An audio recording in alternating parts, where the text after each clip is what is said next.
a smart, ambitious woman. You have so many depending on you to keep life running on schedule and get the important things done. But you've wondered if you could have your own thing, a business that gives you a new creative outlet, is profitable, and will not overtake your family. I'm Amy Robles, your guide in this process to create the business you love, keep your family first, and shine. Because you can enrich your life and your bottom line. Welcome to Think Enriched. Hey, welcome back to Think Enriched. It's me, Amy Robles. You have made the sale. Now make a connection. This episode is all about how to get your customers to speak about you. And as I've been going through this, the best advice I can give you is be the tour guide. You've done this work to build this trust. Don't lose it. So many times you see salespeople just going over and over and trying to get a new sale. And as soon as somebody makes a sale, then they drop them and run into the next thing. And then they go and get a new sale and then they drop and run into the next person. And that's the problem, is they don't see the big picture. So they're just stuck in this endless cycle doing the same thing over and over. Hey, you remember that funny scene in Toy Story? Tour guide Barbie jumps in the car with all the guys and gives them a quick tour and is telling them about not only the toy, but the history and the manufacturing and the whole thing. Think of yourself like that. You are taking your customer on a ride. You're entertaining them, walking them through the process so they enjoy taking that next step. And as your tour guide, you have 3 specific steps you need to do. First, you show them what to do next. And they may not know exactly how to speak about your product or exactly what you're looking for or those kind of things. And so that takes you to step number 2. You need a testimonial, you need a review, you need them to say something about your product. You guide them through that. And finally, be sure to end every communication with your own call to action. Those are the 3 steps we're going through today. I'm going to show you how to do this on your social media, and actually a quick process how you can do that when you are talking to customers like in real life. So let's go through the process again. You show them what to do next, step 1. Step 2, if you need a testimonial or a review, you guide them through that. And third, end every communication with your specific call to action. So, first step, show them what to do. Don't assume that they know next exactly what you're looking for. People don't spend time working on these different steps that you and I work through. And it is your responsibility to actually create that experience and create that environment for them. Be sure to focus on the relationship. After they've made that first purchase, you thank them directly for that. You tell them, oh, great. The next step is this. You take them to the next step. You add a specific button or a link so they can go right to the next step in the process. And that's very, very important. You're kind of guiding them through, telling them about what they're doing, and making it super simple for them to enjoy.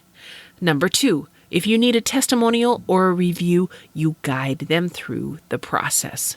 Say you have a customer that sends you an email with some great feedback. You ask if you can share it, and you share that on your Facebook page, and you share that on your website, and you share that at different times. You keep this file going so you always have a testimonial or a review or something that is showing other people that this works, that this is the right process. And the best example I have ever heard of this is it's kind of like showing the cowboy the horse in the stall.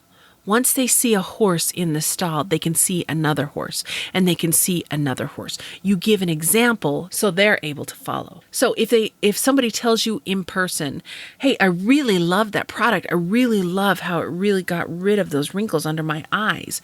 Ask if you can write that down and add that to your testimonial and reviews.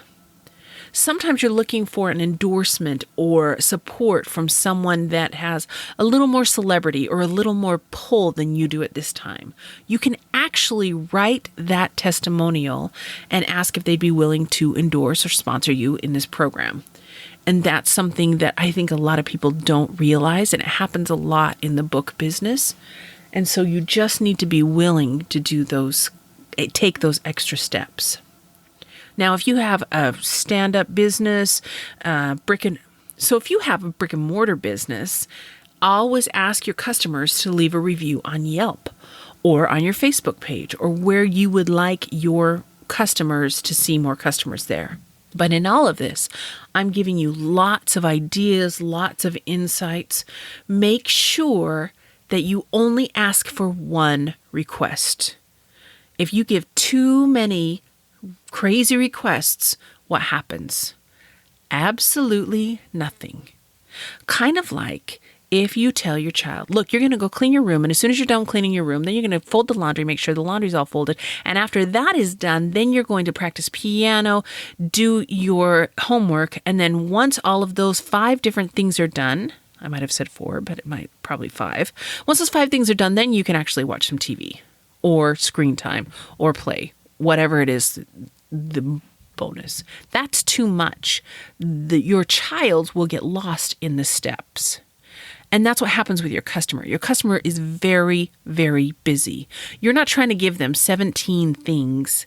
You're asking for one specific thing. I think of the example is sometimes you go to a restaurant and they say, hey, here's your receipt. And right down here, if you click on this link and you answer these 75 questions, then you get a free prize or you get a free sandwich next time you're back here. Well, what they're doing is setting you up for a miserable experience. How many people actually do that? If they said, click on this link, follow the instructions, and get a free sandwich. It's probably, they could make a 75 question survey into a 5-question survey. A much different experience. And that's the thing is people need to understand that they are creating the experience, the whole process of working with you. You know, just before I did this podcast, I was working on paying the bills, and I went to pay the electric bill, and the website is old as the hills and twice as dusty, and it is boring, and the font, it seems like nothing ever changes on that page. And you go and you pay the bill and you do click, click, click, done. It is just simply boring. And then right after that, I paid the cell phone bill. And there's something new, and it's very pretty, and it's got a new offer, something to look at. And pay the bill, one click. All right, thank you for your payment. Have a great day. And I just thought, wow, that is exactly what we seem to do. Sometimes we do the same transactions over and over and over, that we are more like paying the electric bill than actually paying the cell phone bill. And think about the creation of the process that you're making for your customers. If you're having fun and it's something new and interesting, then they'll have fun too, and they'll stay with you and be more involved. And of course, when you have a much better experience, people are more apt to talk about that than something that is just boring and stale and like that school lunchroom fluorescent lighting. Nothing looks good in that. So step number 3, end every communication with your specific call to action. As the tour guide, you tell them what comes next. You were walking them through the maze of customer service. You're going to say, now click on this link that is in the show notes and leave a review on iTunes. You're not going to say, hey, if you open the iTunes app, you can find my show. Leaving a review would be great. See how that's kind of vague and doesn't give specific instructions? You have to show them how. You always want to give them the next step. Everything you do, you're taking them to the next step. So this is how you take those 3 steps, The first step of show them what to do. Next, guide them through how to write the testimonial, share a testimonial, and end that communication with a call to action. This is how you use those steps in your social media. Always ask a question. Every post, every insight, you're getting a conversation started. And that's a great way to get feedback and just engage with your audience. Tell them to hit like or give a thumbs up if you know what I'm talking about. These specific things, these are ways to keep people engaged.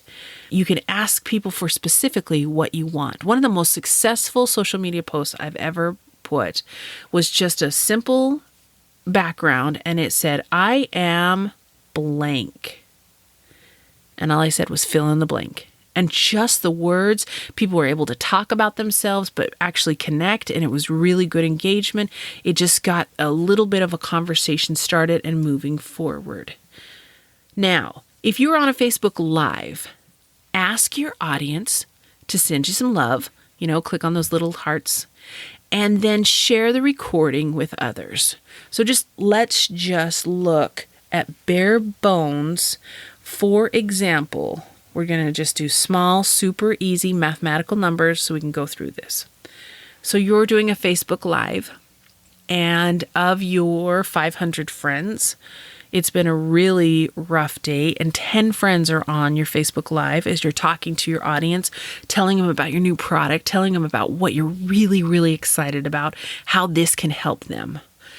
In the middle of that Facebook Live, you ask them, hey, you see that button that says click and share the recording? Will you please share this with your friends?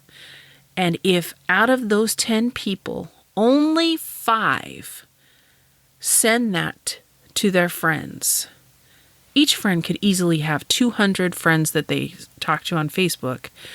By having those 5 friends click on a link, you are now sending your message to 1,000 people. So what you're doing, this is where it gets so exciting. These are people that already have made a transaction with you. They already have that trust. You have dropped a pebble in the pond and just created a little ripple. By asking this question, you're taking a big, old, heavy boulder, a good sized football boulder, and just heaving it in the middle of this pond and creating some big, beautiful ripples to make that message reach the end of the pond. Do you see the difference?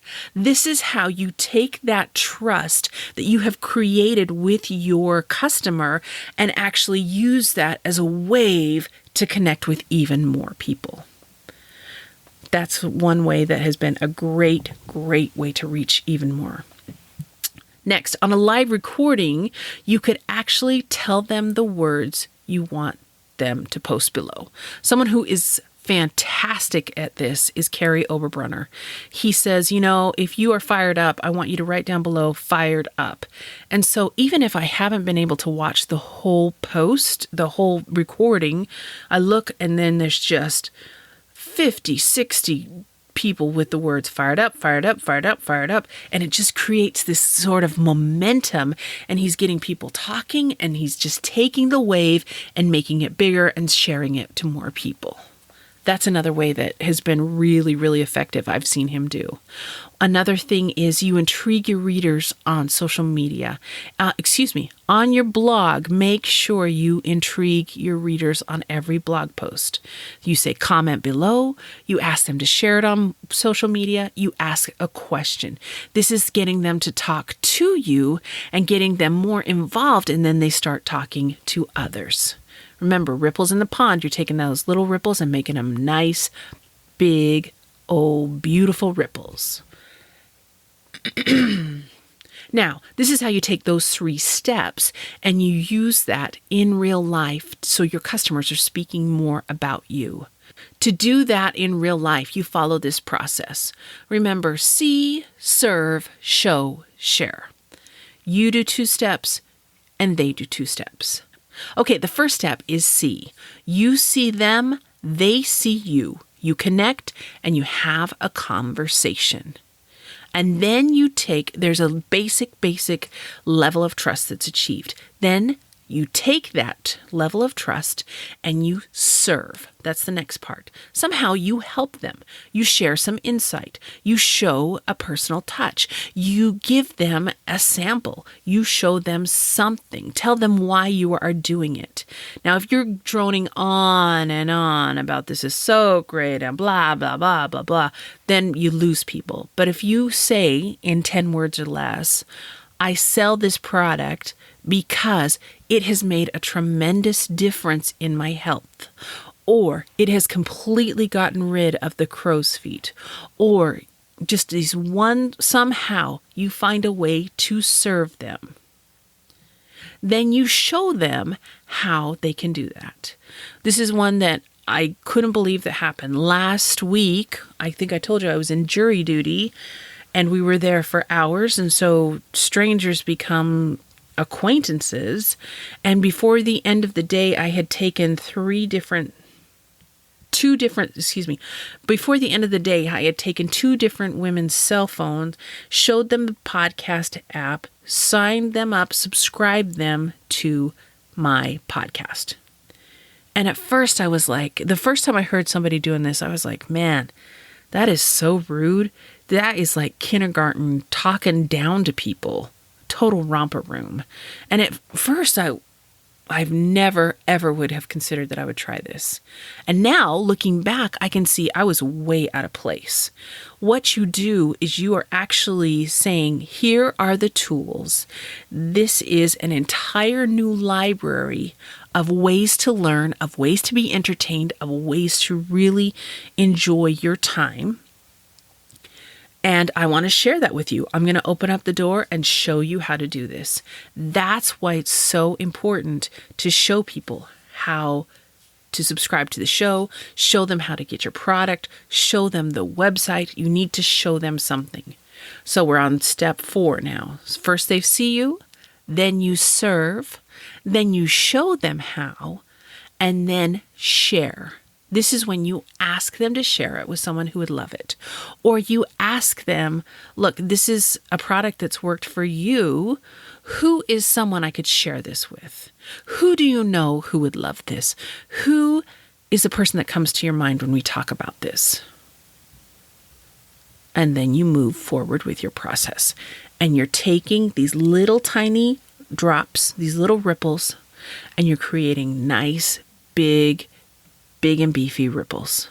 And that's the way you get customers speaking about you and your product. You have made the sale. Now make the connection and share it. That's what we're going to finish with today. Next week, I'm going to talk to you about those people who love everything you do. They support every single product you sell and are with you through the whole game, and give you some insider secrets on how to take care of them so they are leading the way. Hey, thanks for listening to Think Enriched. You can enrich your life and your bottom line. I love showing you how to do that. Have a great week. I'll talk to you soon.